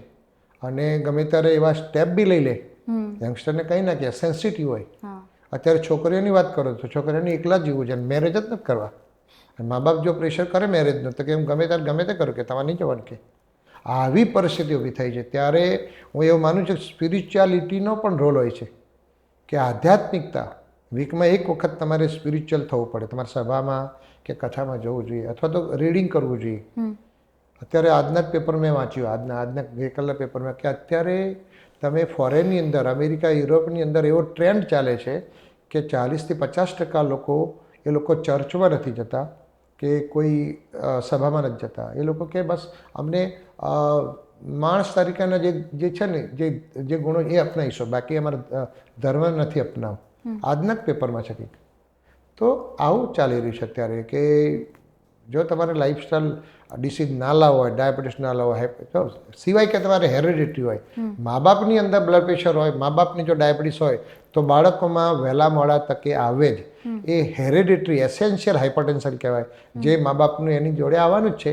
પણ જો મા બાપમાં ડાયાબિટીસ ના હોય, મા બાપમાં બ્લડ પ્રેશર ના હોય, તો તમે જો તમારી બોડીને વ્યવસ્થિત રીતે કેર કરો તો માનું છું કે ડાયાબિટીસ ના આવે, હાઇપરટેન્શન બી ના આવે. અત્યારે મારું બ્લડ પ્રેશર તમે માપો ને તો કેટલું છે કે 120/80 છે, અને પલ્સ માપો તો 60 છે. એથ્લેટિક પલ્સ છે. હું મોર્નિંગમાં એવરી મોર્નિંગ હું 5 o'clock ઉઠી જાઉં છું. હું 9-9:30 વાગે સૂઈ જાઉં છું. સવારે 5 વાગે ઉઠી જવાનું, 1 કલાક રીડિંગ કરવાનું. રીડિંગ આપણું જે નોર્મલ જે લાઈફસ્ટાઈલનો એક ભાગ છે. રીડિંગ કમ્પલસરી કરવું જોઈએ. બુક્સ આપણા ખરેખર દે આર ગુડ ફ્રેન્ડ્સ. વાંચવું જ જોઈએ. એમાંથી જે તમને એ બુક્સ હંમેશા સચ્ચાઈ બતાવે, તમને એક પરફેક્ટ વ્યક્તિ બનાવે. તમારું ફાઇનાન્શિયલ પ્લાનિંગ બી કરવું હોય તો એના માટે બી બુક્સ જ તમને હેલ્પ કરે. સ્કૂલમાં ક્યાંય કોઈ તમને ફાઇનાન્સનું ભણાવવામાં આવતું નથી. આ બુકની વાત કરું, રિચ ડેડ પુઅર ડેડ, જે રોબર્ટ કિયોસાકીએ લખેલું છે, એની અંદર એવું કીધું કે સ્કૂલમાં જવું જ ના જોઈએ. સ્કૂલમાં ક્યાંય કોઈ જગ્યાએ તમને ફાઇનાન્સનું વિષયનું કંઈ ભણતર કંઈ સમજાવતા જ નથી. સ્કૂલમાં ક્યાંય કોઈ કેવી રીતે પૈસા ગ્રો કરવા, વર્ક કેવી રીતે કરવું, why should we work for the money, why money should work for us. For example, after the age of 60 years, money should work for us, we should not work for the money. આ બહુ મહત્વની વાત કરું છું. ભલે હું doctor છું, પણ તમારે ધારો કે તમને વાયોલિનનો શોખ છે, ફ્લૂટ વગાડવાનો શોખ છે તમને, હા. તમને રમવાનો શોખ છે તમને, તો આ તમારે શોખ તમારે this is the proper time after the age of 60 years કે તમારે કરવું જોઈએ. હા, તમે પહેલાં જે 14 કલાક કામ કરતા હતા એના બદલે તમારો કામ કરવાનો ટાઈમ 5 કલાકનો કે 7 કલાકનો કરવો જોઈએ. હું હજુ પણ કહું છું આફ્ટર જે એજ ઓફ 60 યર્સ ઘણા લોકો જે 14 કલાક કામ કરે છે ન કરવા જોઈએ. હા, we should work till last breath, પણ તમને મનગમતી વસ્તુ મનને ગમતું કરવું જોઈએ. સર અત્યારે બધા છે ને ગૂગલમાં બહુ સર્ચ કરે છે, દવાથી લઈને કોઈ બી બીમારી એમને કંઈ બી સિમ્ટમ લાગે તો ગૂગલમાં સર્ચ કરે કે આ શું છે. તો તમને શું લાગે છે એ લોકોને સર્ચ કરીને વસ્તુને સાચી માનવી જોઈએ કે શું? હા, ઘણીવાર એવા દર્દીઓ પણ દિવસમાં આવતા હોય છે કે કન્સલ્ટિંગમાં બેઠા પછી એ લોકો છે ને કોઈ પણ ડિસીઝ છે, ફોર એક્ઝામ્પલ પથરી છે, પ્રોસ્ટેટ છે, તો આગળ બોલતા હોય. કંઈ બી ડાયગ્નોસિસની વાત કરો તો બી આગળ બોલી જાય, ટ્રીટમેન્ટનું બી બોલી જાય. અને કદાચ મને તો ઘણીવાર એવું લાગે મારા કરતાં નોલેજ એનું વધારે હોય. પણ આપણે એક એક્ઝામ્પલ લઈએ કે કમ્પ્યુટર બગડ્યું હોય, અમારું કમ્પ્યુટર ધારો કે હોસ્પિટલમાં બગડ્યું, તો હું કમ્પ્યુટર રિપેર કરવા બેસીને જ જતો, પેલું મેન્યુઅલ લઈને, કમ્પ્યુટરનું મેન્યુઅલ હોય ને, મેન્યુઅલ એનું આવે છે. તો મેન્યુઅલ લઈને મેન્યુઅલમાં જોતાં આપણે કમ્પ્યુટર રિપેર નથી કરતા. આપણે શું કરીએ? કમ્પ્યુટર રિપેર કરવા માટેનો ઓથેન્ટિક પર્સનને બોલાવીએ અને એ ઓથેન્ટિક પર્સન કમ્પ્યુટર આપણને રિપેર કરી આપે. એવી જ રીતે હું ખાસ કહું કે મિત્રોને કે કોઈ પણ ડિસીઝ થયો હોય, ગૂગલમાં તમે નોલેજ લો એનો ના નથી, પરંતુ જેનો એક્સપર્ટ છે, ફોર એક્ઝામ્પલ હું કિડનીનો યુરોલોજીમાં મારું નોલેજ છે અને હું સુપર સ્પેશિયાલિસ્ટ કિડની સર્જન છું, તો મારું નોલેજ ગૂગલ કરતાં ઘણું જ સારું હોય. અને એ નોલેજ મારો અનુભવ છે, મારી સ્કિલ છે, મારી પાસે ટેકનોલોજી છે, અને એ ટેકનોલોજીને આધારે હું દર્દીની ટ્રીટમેન્ટ કરશું તો દર્દીને ઘણો ફાયદો થશે. નહીં કે ગૂગલનું રીડિંગ કરવાથી આવીને એમાંથી તમને મળે.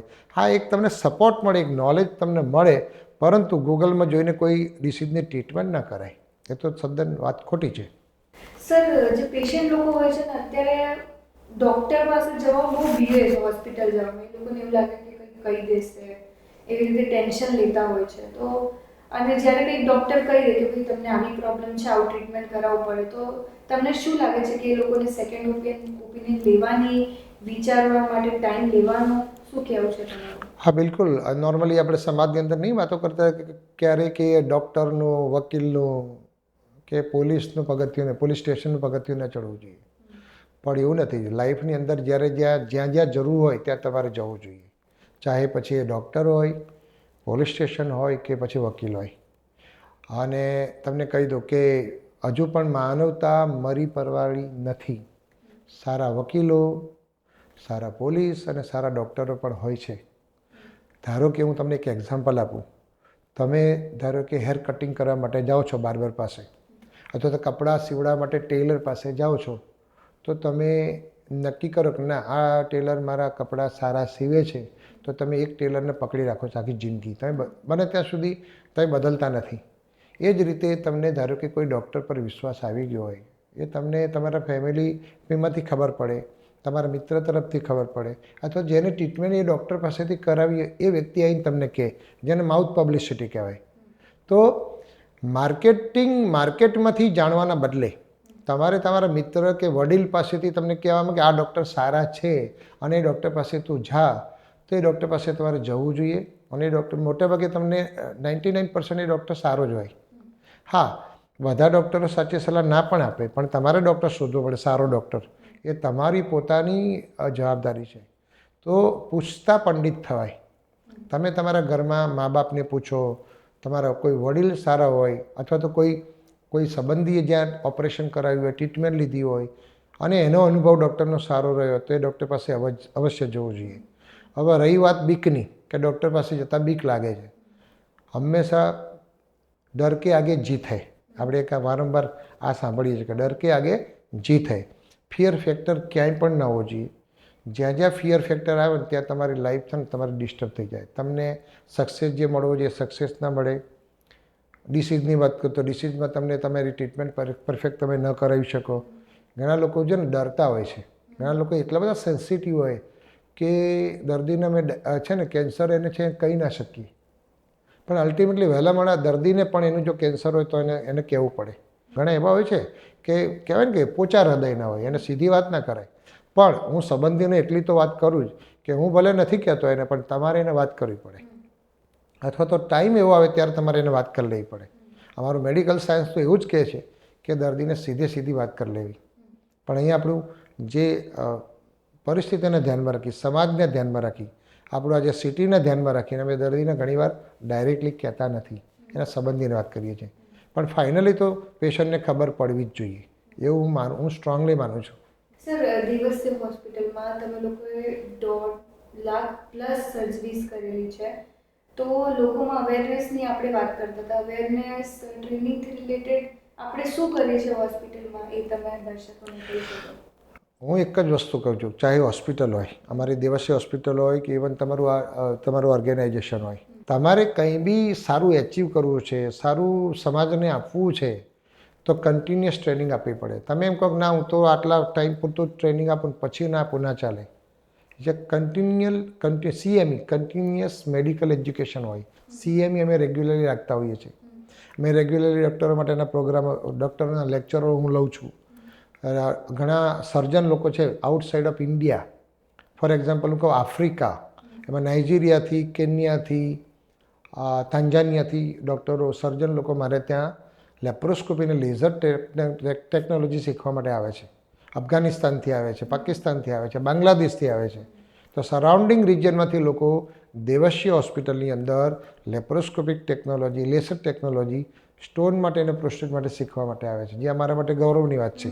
અને સતત ટ્રેનિંગ આપીએ છીએ. એ મારા સ્ટાફને પણ હું ટ્રેનિંગ સતત આપું છું. અને તમે નક્કી કરીને બેસી જાઓ કે ના હું આ એજ થાય પછી હું ટ્રેનિંગ નહીં આપું, એ વાત તદ્દન ખોટી. ઇવન હું મારા જુનિયરને બી કહું, જેને મેં ટ્રેનિંગ આપી છે એને બીજાને ટ્રેનિંગ આપવી જોઈએ. હંમેશા તમારો કોઈ મેન્ટર નથી, તમારો કોઈ ટીચર નથી, તમારો કોઈ ગુરુ નથી, તો તમને જો ગુરુ નહીં હોય તો એ ગુરુ ના હોય તો એ ભગવાનનું તમને મહત્ત્વ કેવી રીતે સમજાઈ શકે. એ જ રીતે ટીચર કે મેન્ટર નથી તો તમને ટેકનોલોજી કેવી રીતે શીખવાડી શકે.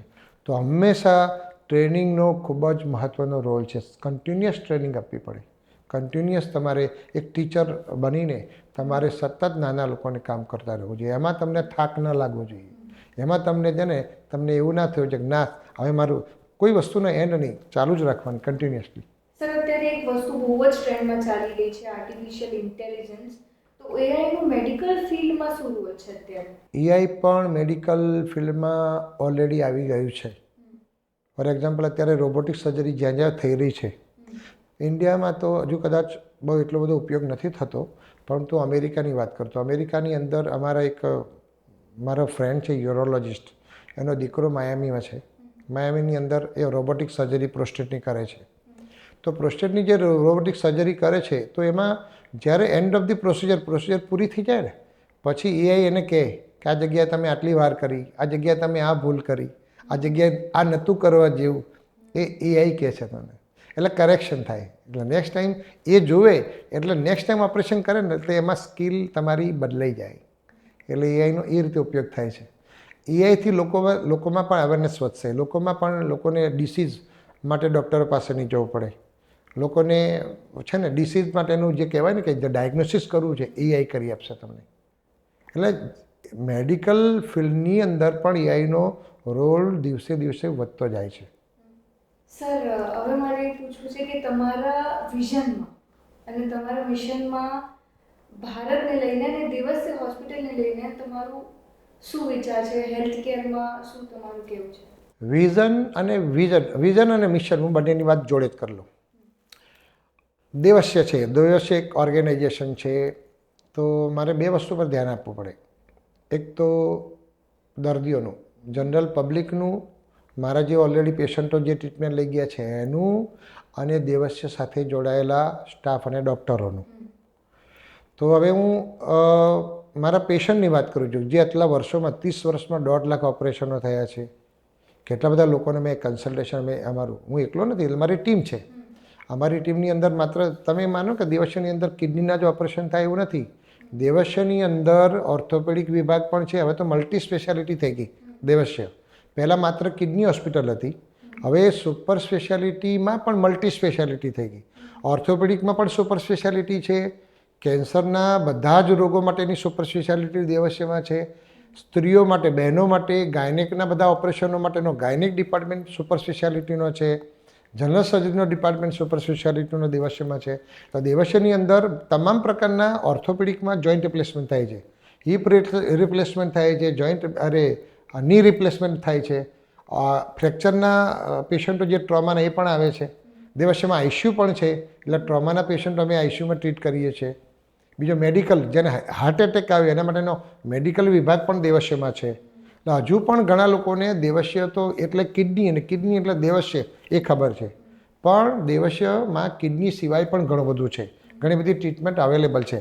અને બીજું એ જે દેવસ્ય તરીકેની અમારી જવાબદારી છે કે ફોર એક્ઝામ્પલ કોઈ વ્યક્તિ જોઈન્ટ રિપ્લેસમેન્ટ માટે ધારો કે સેલ્બીમાં ઓપરેશન કરાવે છે અને એ જ જોઈન્ટ રિપ્લેસમેન્ટ સર્જરી દેવસ્યમાં કરાવે છે, તો મારી એક જવાબદારી બને છે કે એનું રિઝલ્ટ સેલ્બીમાં જે રિઝલ્ટ મળે એટલું જ રિઝલ્ટ દેવસ્યમાં મળવું જોઈએ. કેન્સર માટેની વાત કરું તો કેન્સર માટે ધારો કે એસસીજી છે, મેડિસર્ચ છે, ત્યાં કોઈ કેન્સરનું ઓપરેશન કરાવે છે, તો એ જ ઓપરેશન જો દેવસ્યમાં કરાવે છે તો અમારે પણ એક્સપર્ટ ટીમ છે અને એમાં રિઝલ્ટ ઓરિએન્ટેડ કામ થાય છે અને બેસ્ટ રિઝલ્ટ અમે આપીએ છીએ. તો કેન્સરની ટ્રીટમેન્ટ, તમામ બોડીના કેન્સરની ટ્રીટમેન્ટ દેવસ્યમાં સારી રીતે થાય છે. એક્સપર્ટ ટીમ છે, સુપર સ્પેશિયાલિટી ટીમ. મારી જેમ એમસીએચ ટીમ છે, એમસીએચ સુપર સ્પેશિયાલિસ્ટ કેન્સર સર્જન છે. ગાયનેકની વાત કરું તો ગાયનેકની અંદર જે યુટ્રસ રિમૂવલના ઓપરેશનો જે બહેનોમાં કરવામાં આવે છે એના માટે લેપ્રોસ્કોપી પણ છે અને વજાઇનલ લિસ્ટેક્ટોમી છે, એટલે નીચેના ભાગમાંથી ઓપરેશન કરવામાં આવે છે. જે બહેનોની અંદર સિઝેરિયન સેક્શન ઓપરેશન નથી કર્યા બાળકો માટેના, તો એ લોકોની અંદર પેટની અંદર લેપ્રોસ્કોપીમાં પણ નાના નાના કાપા આવે છે, કાપા મૂકવાની પણ જરૂર નથી. એટલે માત્ર વજાઇનલ રૂટમાંથી ઓપરેશનમાં ટેકનોલોજીથી ઓપરેશન થઈ જાય છે. કેટલી મોટી વાત કહેવાય કે નાનો કાપો બી શું કરવા મૂકવો પડે. તો ગાયનેકના ઓપરેશનો પણ દિવસમાં સારી રીતે થાય છે. બીજું છે હર્નિયા છે, પાઇલ્સ છે, ફિસ્ચ્યુલા છે, થાઇરોઇડ છે, પેટના તમામ ઓપરેશનો દેવસ્યમાં થાય છે બધા. તો દેવસ્યની અંદર જે કહેવાય ને કે બધું જ જે છે. હવે આ તો વાત થઈ મારે દર્દીઓ માટેની.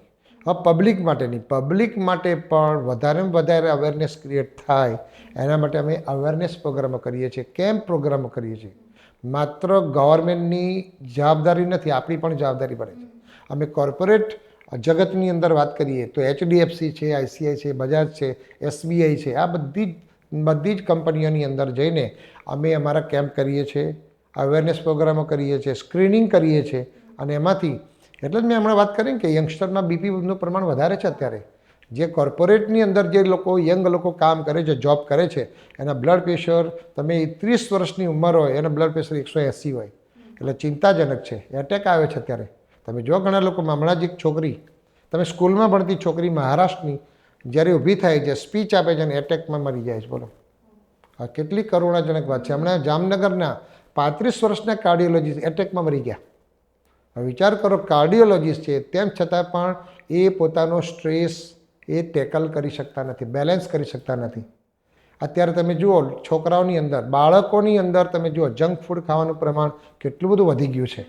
એ લોકો ઓબેસ વધારે, આજના જ પેપરમાં છે, ઓબેસિટી વધતી જાય છે.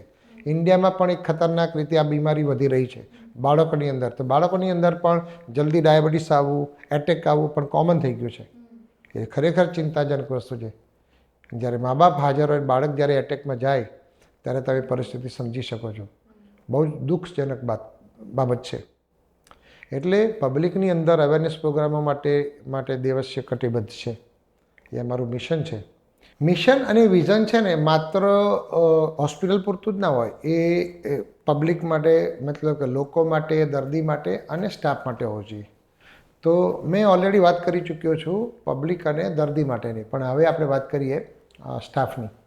તો સ્ટાફ પણ હોસ્પિટલ સાથે જોડાયેલો છે. તો સ્ટાફ માટેનું પણ મારું એક મિશન છે, મારું વિઝન છે કે મોટાભાગના લોકો શું કરતા હોય, ચાહે ઓર્ગેનાઇઝેશન હોય કે હોસ્પિટલ હોય, તો અમુક વર્ષો સુધી એ ઓર્ગેનાઇઝેશન કે હોસ્પિટલ ચલાવે અને પછી જેવો એ પોતાનો એક ઉંમર થાય, ફોર એક્ઝામ્પલ 60-65, પછી એ ડિક્લેર કરે કે ભાઈ હવે મારે આગળ ચલાવવું નથી, અને પછી એને વાઇન્ડ અપ કરે, બંધ કરી દે અને પછી સ્ટાફને છૂટા કરી દે. હું અત્યાર સુધીમાં આ મોટાભાગના ઓર્ગેનાઇઝેશનમાં આ જોતો આવ્યો છું. પરંતુ દેવસ્ય નું નામ જ્યાં સુધી લાગે વળગે છે, દેવસ્ય હોસ્પિટલ જ્યાં સુધી છે ત્યાં સુધી મારું સ્ટાફ માટેનું વિઝન એવું છે કે હોસ્પિટલ લોંગ ટાઈમ સુધી ચાલે, એને નથી બંધ કરવી. હોસ્પિટલ સારી રીતે ચાલવી જોઈએ. જે કંઈ બી દર્દી આવે છે એનું સાચું ડાયગ્નોસિસ, સાચી ટ્રીટમેન્ટ કરો. દર્દીને વ્યવસ્થિત રીતે તમે જો સેવા આપો છો, જો તમે સારી સર્વિસ આપવા માટે તૈયાર છો ને, તો દર્દીઓને તો ટ્રીટમેન્ટ કરાવી જ છે. બહુ સારી સર્વિસ બહુ ઓછા સેન્ટરમાં મળતી હોય છે. તો મારા આજની તારીખમાં 1994ના 96ના દર્દીઓ પણ જે મારો વ્યવહાર, મારી ટ્રીટમેન્ટ કરવાની રીત, મારું સાચું નિદાન, મારું સાચી જે ટેકનોલોજીને જોઈને આવતા હોય છે. તો એ જોઈને મને એવું લાગે છે કે દેવસ્ય હોસ્પિટલનું ફ્યુચર ઘણું જ સારું છે. હજુ પણ દેવસ્ય હોસ્પિટલ 20-30 વર્ષ સુધી, આજે હું છું કે નહીં, મારો બીજા ડૉક્ટર છે કે નહીં, પણ દેવસ્ય હોસ્પિટલ આજે છે અને આવતીકાલે રહેશે. અને સ્ટાફ માટેની આપણે જવાબદારી લેવી જોઈએ. ઘણા બધી જે ઓર્ગેનાઇઝેશન જુઓ, જેટ એરવેઝ છે, કિંગફિશર છે, ઘણા સારા સારા ઓર્ગેનાઇઝેશન બધા બંધ થઈ ગયા. ખબર નહીં, એનું કંઈક ફાઇનાન્શિયલ પ્લાનિંગ નહીં હોય, એનું વિઝન બરાબર નહીં હોય, એનું મિશન બરાબર નહીં હોય, એની ગુજરાતીમાં આપણે વાત કરીએ ને એની ભાવના બરાબર નહીં હોય. તો આ બધી વસ્તુ એવી છે ને કે બધાને સાથે લઈને ચાલવાનું હોય. તમે તમારો પોતાનો સ્વાર્થ જુઓ અને તમે દર્દી અથવા તો સ્ટાફનો સ્વાર્થ ન જુઓ, એ ન ચાલે. એ લોકો પણ આપણી પર નભે છે. સ્ટાફને પણ at the end of the day એને ઘર ચલાવવાનું છે. કે દેવસ્યની અંદર દરેક સ્ટાફનો મેડિક્લેમ લીધેલો છે. ભલે હોસ્પિટલ હોવા છતાં પણ એને બીજા કોઈ રોગમાં જ કોઈ તકલીફ પડે, ધારો કે કાર્ડિયા કોઈ હાર્ટની તકલીફ થાય છે અને બીજી હોસ્પિટલમાં એને જવું પડ્યું, તો દેવસ્યમાં જો મેડિક્લેમ લીધેલો હોય તો એને કોઈ તકલીફ નહીં પડે. તો દેવસ્ય જે છે કમિટમેન્ટ છે કે સ્ટાફ માટેનું, કે દેવસ્ય હજુ પણ તમારા માટે છે ને રહેશે. કાલે હું હોઉં કે ન હોઉં, દેવસ્ય હશે. અને હમણાં જ મેં પહેલાં વાત કરી ને કે કોઈ પણ પ્રેક્ટિસ કે ધંધો એ વ્યક્તિના નામ પર ના થાય, પેઢીના નામ પર થાય. એટલે હંમેશા હું મારું માર્કેટિંગ પણ દેવસ્યના નામથી કરું છું, ડૉક્ટર દિનેશ પટેલના નામથી નથી કરતો. તમે જુઓ FM રેડિયોની અંદર ઘણા બધા ડૉક્ટરોની જાહેરાત આવે છે, ડૉક્ટરના નામ સાથેની જાહેરાત આવે છે. એ જાહેરાત ખોટી. હંમેશા ફર્મના નામે જાહેરાત કરાય, હોસ્પિટલના નામે, કંપનીના નામે જાહેરાત કરાય, વ્યક્તિના નામે જાહેરાત ના કરાય. તો જો દર્દી બ્રાન્ડ સાથે જોડાઈ જાય છે ને તો એને કોઈ વાંધો નથી આવતો. પણ જો એ દર્દી ડૉક્ટર દિનેશ પટેલ સાથે જોડાઈ જાય છે ને, તો ડૉક્ટર દિનેશ પટેલ જ્યારે આઉટ ઓફ ઇન્ડિયા હશે ને, તો એને જે કંઈ બી રોગ હશે ને, બીજી જગ્યાએ જશે ને, તો એને સારું રિઝલ્ટ કદાચ ના પણ મળી શકે, સાચી સલાહ ના પણ મળી શકે, તો એ સફર થશે. એટલા માટે જ કહું છું, દેવસ્યનું નામ લઈને આવો તમે, દેવસ્યમાં ટ્રીટમેન્ટ કરો, ચાહે ડૉક્ટર દિનેશ પટેલ હોય કે ના હોય, પણ તમે ત્યાં ટ્રીટમેન્ટ કરાવો, તમારી સાચું નિદાન કરાવો, સાચી ટ્રીટમેન્ટ કરાવો, ટેકનોલોજીનો લાભ લો અને તમે રિઝલ્ટ મેળવો. સર, જતાં જતાં એક વાત કે નાનાથી લઈને મોટા સુધી અમારા દર્શકોને તમે શું હેલ્થ કેર ટિપ્સ આપી શકો જેનાથી કિડની રિલેટેડ પ્રોબ્લેમ્સ એમને ના થાય, ઓવરઓલ હેલ્થ એમની સારી રહે? બિલકુલ સાચી વાત છે. હેલ્થ માટે છે ને દરેક વ્યક્તિએ, ચાહે નાનું બાળક હોય કે જીરિયાટિક એટલે બહુ મોટા માણસ હોય, જે સિનિયર સિટીઝન હોય, તો જે લોકોના ઘરમાં જેના મા બાપને ડાયાબિટીસ છે, જેના મા બાપને બ્લડ પ્રેશર છે, જેના મા બાપને હાર્ટનો પ્રોબ્લેમ છે, એવા લોકો તો ખાસ ચેતી જવાની જરૂર છે. એવા લોકોને ભલે અત્યારે બ્લડ પ્રેશર નોર્મલ છે, એમને શુગર લેવલ નોર્મલ છે, એમનું ઓવરઓલ બધું સારું છે, કે હું તો બધું બરાબર, ઘણા લોકો મને કહેતા હોય, સાહેબ મારું તો બોડી એકદમ ફિટ છે, મારે કારણ ક્યાં જરૂર છે. અને ખરેખર મોટાભાગના લોકો આવું જ રીતે લાઈફ જીવતા હોય છે. પણ એ વાત તદ્દન ખોટી છે. રેગ્યુલરલી તમારે 35 યર્સની ઉંમર પછી તમારે જો ઘરમાં મમ્મી પપ્પાને ડાયાબિટીસ કે બ્લડ પ્રેશર હોય, એ લોકો તો ખાસ દર 3 મહિને, ભલે અત્યારે શુગર નથી, અત્યારે બ્લડ પ્રેશર નથી, પણ દર 3 મહિને તમારે શુગરનો ટેસ્ટ કરવો જોઈએ, બ્લડનો, અને બ્લડ પ્રેશર માપવું જોઈએ. હવે તો ઘરમાં બધા નોર્મલી બ્લડ પ્રેશરનું ઇન્સ્ટ્રુમેન્ટ રાખે જ છે, તો બ્લડ પ્રેશર તમારે રેગ્યુલરલી દરરોજ માપવું જોઈએ. આ ખાસ વાત થઈ જેના ઘરમાં ડાયાબિટીસ અને બ્લડ પ્રેશર છે. અને નથી તો એવા લોકોએ દર 6 મહિને શુગરનો ટેસ્ટ છે, બ્લડ પ્રેશર રેગ્યુલર માપાવવું જોઈએ. અમુક બેઝિક રિપોર્ટ કરવા જોઈએ તમારે દર 6 મહિને, બેઝિક રિપોર્ટ જેની અંદર કાઉન્ટનો રિપોર્ટ છે, બ્લડ શુગરનો રિપોર્ટ છે, પછી ક્રિએટિનિન કિડનીનો રિપોર્ટ રેગ્યુલરલી કરવો જોઈએ તમારે, કિડનીનો કોલેસ્ટ્રોલનો રિપોર્ટ તમે રેગ્યુલરલી કરવો જોઈએ, એક્સરસાઇઝ રેગ્યુલરલી કરવી જોઈએ. સવારે વહેલા ઉઠીને હું જો હેલ્થ ટિપની સાથે સાથે એ પણ કહું છું કે રીડિંગ પણ કરવું જોઈએ. રીડિંગમાં પણ તમને હેલ્થ વિશે ઘણી બધી ટિપ્સ તમને મળશે. પોણો કલાકથી કલાક તમારે યોગા અથવા તો એક્સરસાઇઝ કરવી જોઈએ. પછી પ્રોસ્ટેટની જેને તકલીફ હોય, અરે પ્રોસ્ટેટ જે પુરુષ છે તો પ્રોસ્ટેટ માટેનો રિપોર્ટ આવે છે, સિરમ PSA ટેસ્ટ, જે તમને બતાવે કે પ્રોસ્ટેટની અંદર કેન્સર છે કે કેમ, એનો ટેસ્ટ કરવો જોઈએ. પછી ક્રિએટિનનો રિપોર્ટ કરવો જોઈએ, કોલેસ્ટ્રોલ લિપિડ પ્રોફાઇલ કરાવવી જોઈએ. પછી બહેનોમાં અંદર CA-125 યુટ્રસમાં કેન્સર છે કે નહીં એ જોવાનો ટેસ્ટ આવે છે, CA-125 એ કરાવવો જોઈએ. બીજું, ઘરમાં હવે તો આરો પ્લાન્ટ આવી ગયા છે તો વિટામિન B12 અને વિટામિન D3 દર વર્ષે કરાવવો જોઈએ. સોનોગ્રાફીનો રિપોર્ટ ઇનવેરિયેબલી દર 6 મહિને કરવો જોઈએ. તમને કશું નથી પણ રેગ્યુલર ચેકઅપ કરાવો છો તો કદાચ લીવરની અંદર અથવા તો કિડનીની અંદર અથવા તો કોઈ પ્રોસ્ટેટની અંદર કેન્સર નીકળે, અને જો એ શરૂઆતનું કેન્સર હોય તો હવે તો અત્યારનું સાયન્સ શરૂઆતના કેન્સરને 100% મટાડે છે. અમુક કેન્સરો 100% રિઝલ્ટ આપે, ટ્રીટમેન્ટ કરાવો તો 100% રિઝલ્ટ મળે છે.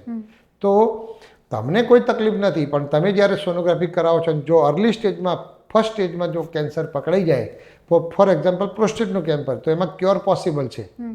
ખ્યાલ આવી ગયો? તો એમાં ખાસ કરવું જોઈએ. બહેનોની અંદર 40 વર્ષની ઉંમર થાય પછી મેમોગ્રાફી કરાવવી જોઈએ.